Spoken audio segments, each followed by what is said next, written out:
y'all, it's me, Shell360, and we're doing chapters 19 and 20 of Shine, the book by Jessica Jung. I might have kale in my teeth. Sorry, I just had some stew that I made that had a lot of kale.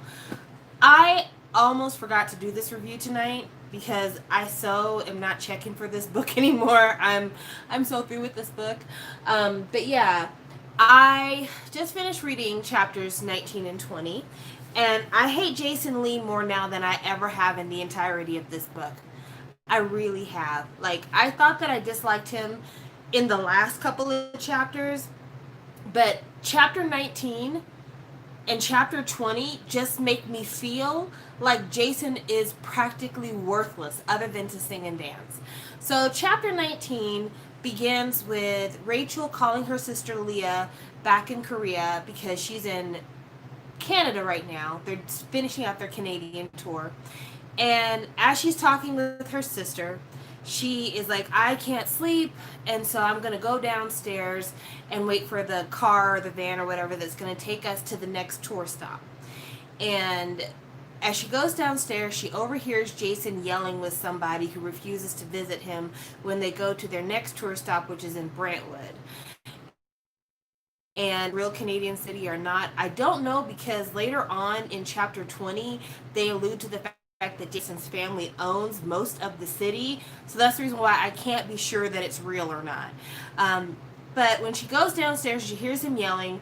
It's pretty obvious to at least me, the layman, without reading forward any, that he's talking to his dad, because his mom died a while back, and they don't really mention Jason's dad very much, and apparently when he became an idol, he changed his name to Lee, which is his mother's family's name.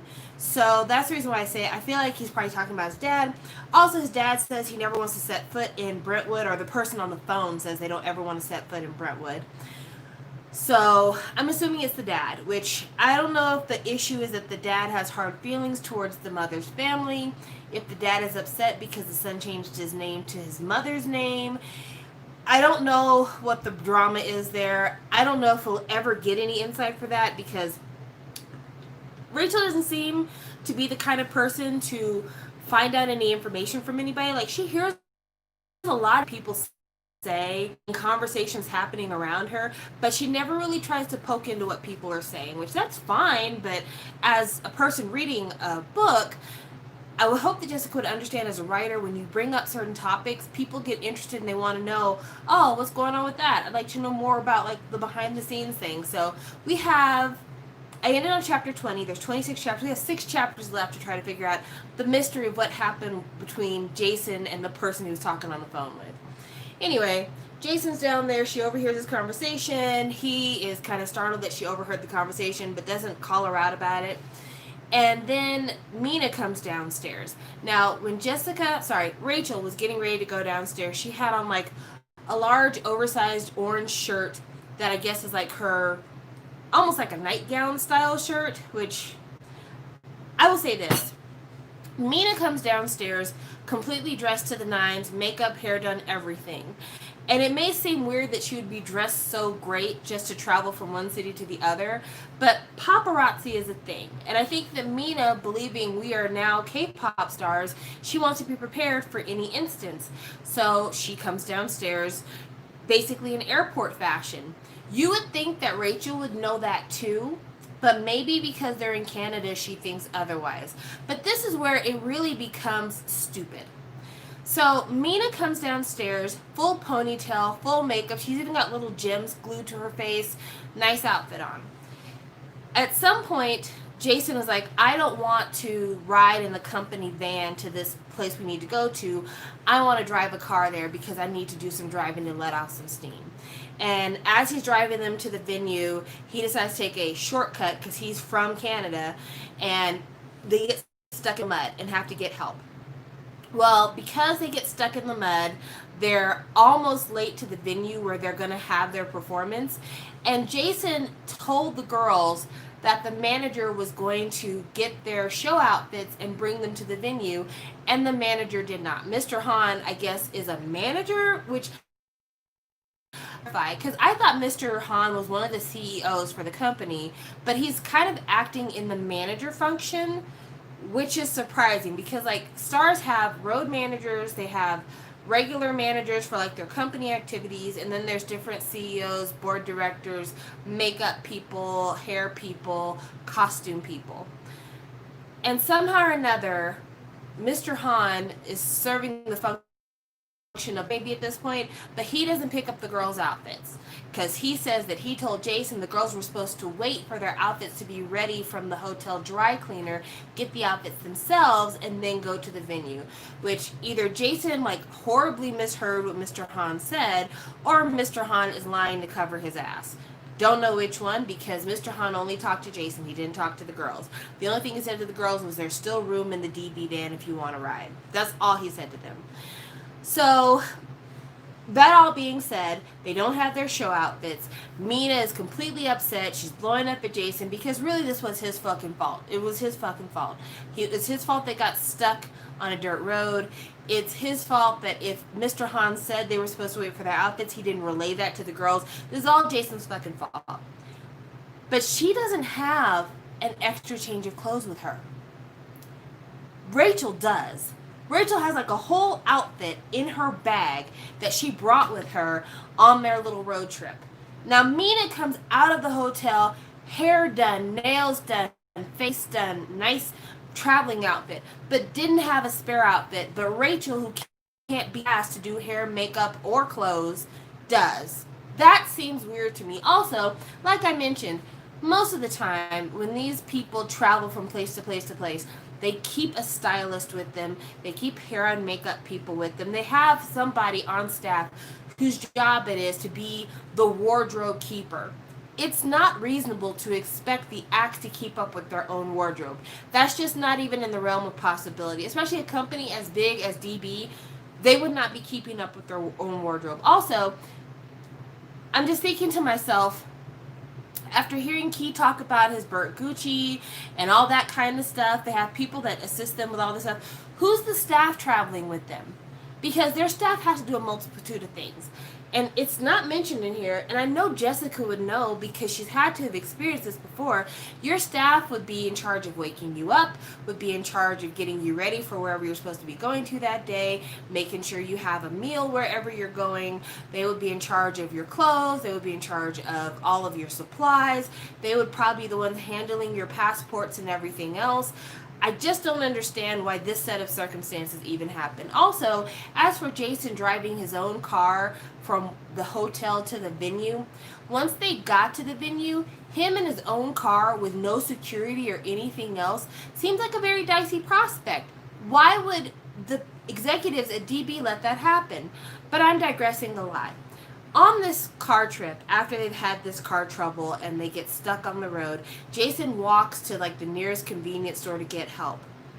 And Mina and Rachel talk. And they have a really cordial conversation about how, you know, the guys get treated better than the girls and how Jason's allowed to get away with so much stuff that they would never be allowed to get away with. And everything's working fine. And even when they get to the venue and the outfits are missing, Rachel pulls out this outfit and these heels that she has, gives them to Mina. Everybody's doing fine. During the performance, Mina's heel, from the heels she's wearing, break. And she twists her ankle on stage. Now, Rachel gets blamed by Mina for the broken heel. Which, of course, because Mina has done really gross stuff to Rachel in the past, like drugging her, she probably wouldn't put it past Rachel to seek revenge in this manner. But the added layer to that is Mina's dad is nightmarish. He's an asshole. She trips and falls on the stage, twists her ankle because the heel breaks on this pair of shoes. And because Jason is fucking useless, he didn't even like slide up beside her when he saw her falling and maybe try to catch her or something. Because again, he's fucking useless, right? So she comes back from the hospital with this twisted ankle. She can't go to New York to do, I guess, the additional dates on the tour. And her dad calls her, and the conversation is like cartoon villain levels of evil. I'm just going to read it because I feel like I can't do it justice by describing it. And also, it's not very long. This is the conversation. Shameful. Absolutely shameful. You can't even finish one song without tripping over your own feet. Are you stupid? Because that must be the only explanation for this level of disgrace. You are not a Chew. You are not my daughter. Over a fucking trip on the stage, which twisted her ankle, by the way. So he's not concerned about her health, nothing like that. She's just an accessory to whatever motivations or machinations he has. It's fucking awful. It's fucking awful. And of course, Mina, not having anybody to take this rage out on, takes it out on Rachel. Now, this is where I kind of get a little, because Mina's aware that there's a lot of inequity when it comes to this K-pop thing in terms of the way people are treated, all this other stuff. Mina is also aware that, like, they've had a set of circumstances that are just really bizarre. Like this whole getting stuck in the mud, their costumes not being there, all this other stuff. I can't help but feel like it's weird for Mina to interpret the situation as Rachel setting her up for failure. How is Rachel supposed to know the car was going to get stuck in the mud? How is Rachel supposed to know that Jason basically misunderstood about their costumes arriving at the venue? She legitimately had those heels and that dress in her purse, her bag, whatever the fuck she was carrying. That's a really detailed plot to carry out to try to sabotage somebody else. You have to anticipate timing, you have to anticipate opportunity. There's just no way that Rachel could have done that, especially because both of them were offered a ride in the DB van. They didn't have to take Jason's car. So if Mina had made one single different decision, then this would not have happened. So it's just really bizarre that she knows how hard it is for the girls, but she takes out all her anger on a girl, when really she should have turned around and be like, Jason, this is your fault. Because if I had had heels that I'm used to walking in, this wouldn't have happened. Because that makes more sense. That just makes more sense. Anyway, after the disaster that is the performance, they end up going with Jason's aunts who show up at the Brentwood show, and they go to eat dinner. And everyone in town knows the aunts. The aunts are super popular. When they go to the restaurant, everybody's bending over backwards. Turns out Jason's family is the famous Lees of Brentwood, and they own a whole bunch of shops and businesses and everything else. And that's the reason why the town treats them so nice. And I don't know if that means anything. I don't know if this is maybe Jessica shouting out Tyler's family, because I heard that Tyler's family comes from wealth, or he comes from wealth, but I don't know because I've never really kept up much with him or his life. But I guess that might help to explain some of Jason's obliviousness. Maybe the reason why Jason is so oblivious to like unfair treatment of others is because he's so used to having everything fucking handed to him. Maybe from coming from a family that was super wealthy, being the golden child of said family and everyone fawning over you whenever you're around your mom's people, maybe that just made it to where he's just used to people bending over backwards for him. Because at one point Rachel says to him, you're used to getting special treatment, and he's like, what kind of special treatment are you talking about? And she realizes he's not getting special treatment because he's Jason. He's getting special treatment because he is a Lee. But he still, like, cognitively does not register that. So I just don't know how they're going to have a successful relationship, because he's so oblivious on so many levels. He's oblivious to sexism. He's oblivious to kind of class privilege. There's just a lot of stuff that just does not register in his thick fucking skull. And as a woman in America, as a woman of color in America, it would be extremely frustrating to have a partner who isn't aware of the differences between the two of us in terms of the way we're treated by everyone around us. I wouldn't be able to put up with it for very long. They'd have to at least acknowledge that it exists. I'm not asking them to stamp out privilege. I'm just saying, like, you can at least acknowledge this privilege does exist for you. You grew up rich. You get treated better because you are a guy. So I don't know how she's managing to handle this. But apparently Jason wants to drive her back to their hotel or whatever after this dinner with the aunts. And Rachel's like, no, I'm going to ride in the DB van. Which, probably is the best choice, girl. Probably is the best choice. There's nothing that I've read so far in this book that makes me believe that Rachel and Jason should be together. And I want to think the best. I even initially liked Jason a little bit when they met at the Secret Idol dating coffee house. But now I'm just like, this guy's an asshole. This guy's a complete asshole. Like, there's just, if he's based off of Tekken, golly, no wonder y'all didn't date no more, because you just don't get it. And I think that that's the truth. I think a lot of people just don't get it.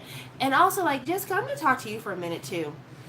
There is a little thing that comes through here where Rachel is talking about all the things that she's given up on, or all the things that have passed by at her. And she doesn't acknowledge that some of this is her fault. So I'm going to try to find that paragraph here. Give me just a minute. Okay, so this is when her and Mina are talking about, you know, kind of their struggles with being K-pop idols. So I'll start here. Words tumble out before she can stop herself. I thought I was the only one who noticed that, Mina says, her eyes wide. Why can't they ask us a question that's half as interesting as the ones they asked Jason? Right? And what about sending us to New York? I mean, not that I mind going to New York, obviously, but we could have at least told us. What's next? Surprise, we're sending you to Antarctica? In stilettos. You better have a smile on your face the whole time. We laugh, and then she sighs. Sorry about that, guys. Technical difficulties. We're back. Honestly, I should be used to it by now. I pause, flashing back to Mr. Cho's livid face after our dress rehearsal. With your family, you mean? Yeah, she shrugs, not looking at me directly.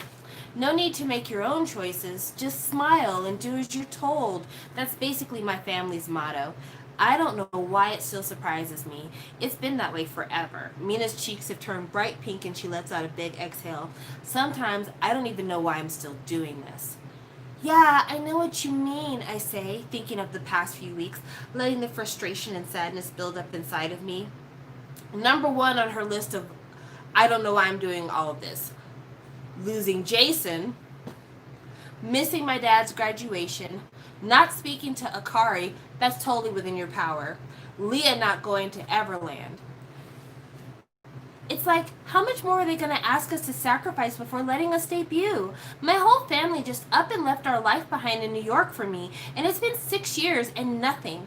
And now my mom is breathing down my neck about college, and it's like, no matter how hard I work, nothing I do will ever be good enough for her, I trail off, staring at the ground to avoid eye contact with Mina.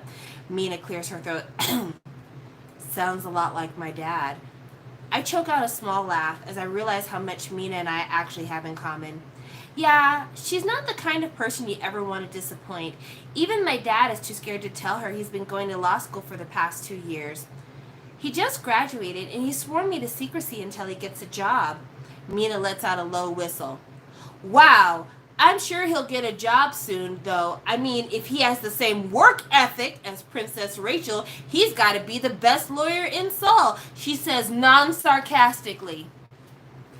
Fuck out of here. On the list of things you had to give up in order to pursue idolhood, number one is having to give up fucking dumbass Jason Lee. Then you talk about, you know, having to give up Akari's friendship, which is totally your fault because you never make time for her in any way, shape, or form. And then you talk about your dad being a lawyer, and the way that Jessica writes this, she makes it seem like Mina acknowledges that Rachel's one of the most hardworking trainees at DB. How many times in countless other reviews that I've done for chapters have we talked about the fact that Rachel spends more time doing anything else in this book besides training? The amount of times we actually see her in the DB building training are so far and few between. She spends time at the boxing gym. She spends time hanging out at home. She spends time talking to her mom. She spends time at school. But she hardly ever is in this book spending time training. So for Mina to say, yeah, your dad's probably going to be a great lawyer because he's going to have the same work ethic as you, bullshit. Bull fucking shit. I don't believe that would come out of Mina's mouth for a second. And I just don't understand, like, Quit writing this bitch like such a fucking Mary Sue. Quit writing her like she's just so damn perfect and people just hate her for no reason. Golly.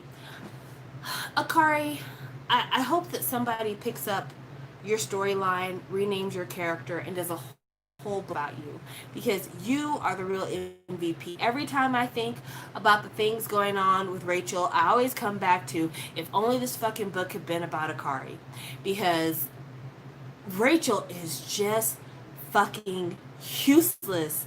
She's useless. Jason is fucking dumb. Mina is cartoonishly villainous. Her dad even more so and over the top. Nothing that anybody does has any kind of foundation in common sense. And one thing that I still don't get, because every time we see Rachel, she's always fucking up. What makes her so special? They claim she's one of the best singers and dancers at DB. But we see her constantly messing up dancing all the time. She's one of the best singers in DB. But we very rarely hear about her training to sing. She doesn't seem like she sings a lot when she's not training. So where does that come from? Like, it doesn't even seem like the people who are reacting to this song that they put out are like, man, the one girl's a really good singer, but that Rachel girl, damn, Mariah Carey 2.0, please. Like, that doesn't seem to be the commentary. So I just don't understand. And if this is based on Jessica's opinion of herself, baby, you got to get over you. You got to get over you. Because quiet as it's kept, your voice works best in a team setting. Real talk. I bought your first album after you left SNSD because I'm always trying to support an independent artist who's leaving the big system. But for real, that album was so disappointing, and I never bought another thing from you since because I wasn't going to waste my money. But like all the time, Rachel has oodles of support. She has the dancing coach support. She had Mr. Han's support at the label when she was about to get kicked off the label. She has the Rich twins support, and they seem to be the only people in the school who even acknowledge her presence. She has her sister's undying support. She has the support of her dad, who's willing to lie to his wife about him being in law school, but lets his daughter know about it. She had Akari's undying support. She had Jason's undying support. There were so many people in this book to provide support systems for Rachel. Even Mina at one point rescued Rachel when she couldn't fucking get the dance move right and decided to switch places with her. Everyone has been behind Rachel's back, propping her up behind her many, many failures in judgment. Yet and still, we have never seen Rachel help anybody else out in a meaningful way. Her giving the dress and the heels to Mina is the most help that Rachel has given anybody in this entire book. And even that shit was a colossal failure for Mina. So, Jessica, if Rachel is your avatar, what are you trying to tell us about you? Seriously, what are you trying to tell us about you? Because Rachel is trash. She really, really is. Chapter 19, low-key, when you hear about what happens with Leah and her going to Everland, it's super fucking sad. But Rachel uses that as another prop in her, I don't know why I'm still pursuing this K-pop idol thing. So her sister's talking to her, and she says, hey, aren't you going to Everland today? Uma said some girls from school invited you. Leah's eyes swivel to the side of her head. They're on FaceTime. Oh, I was going to go, but I'm not anymore. I frowned at her. What do you mean? Well, she says slowly, everyone was planning on sleeping over here afterwards, but then they found out that you weren't going to be here, and it's fine. Maybe you and I can go when you get back. So apparently the same problems from chapter 2 are still happening here, where Leah's not able to make any friends at school.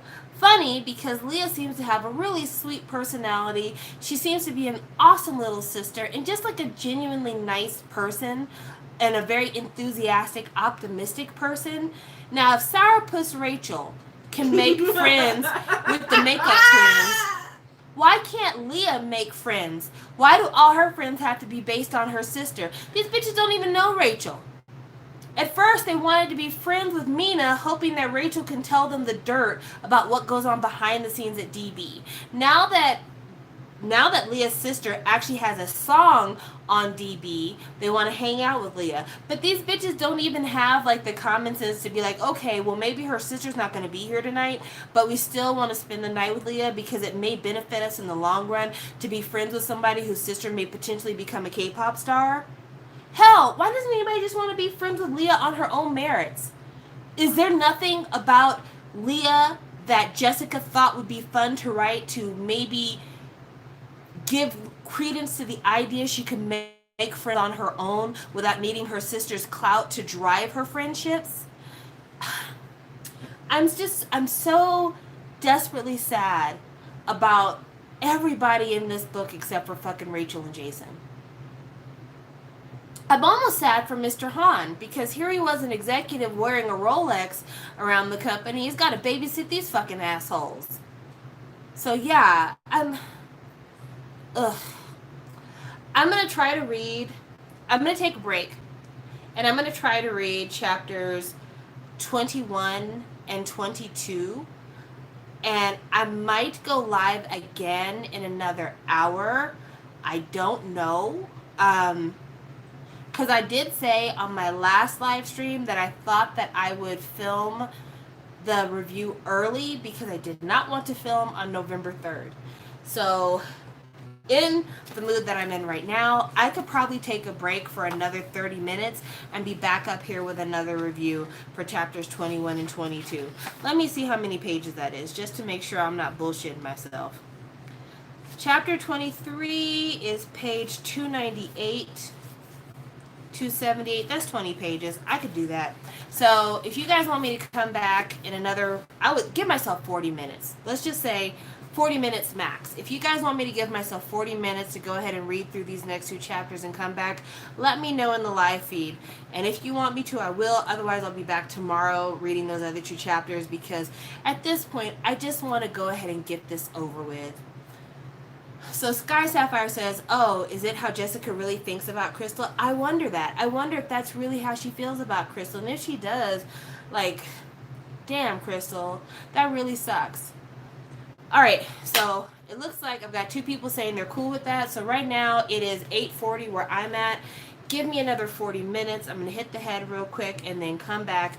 And then we'll talk about chapters 21 and 22. That way I can just get this shit knocked out, man. Honestly, I would be tempted to finish off the book tonight, but I don't want to do that. I do want to go ahead and like record later on, but I'm exhausted. Rachel is exhausting. Jason is exhausting. They are exhausting to read about. I do not like these people. So I'm going to go and I'll be back in probably about 40 minutes. Thanks, guys.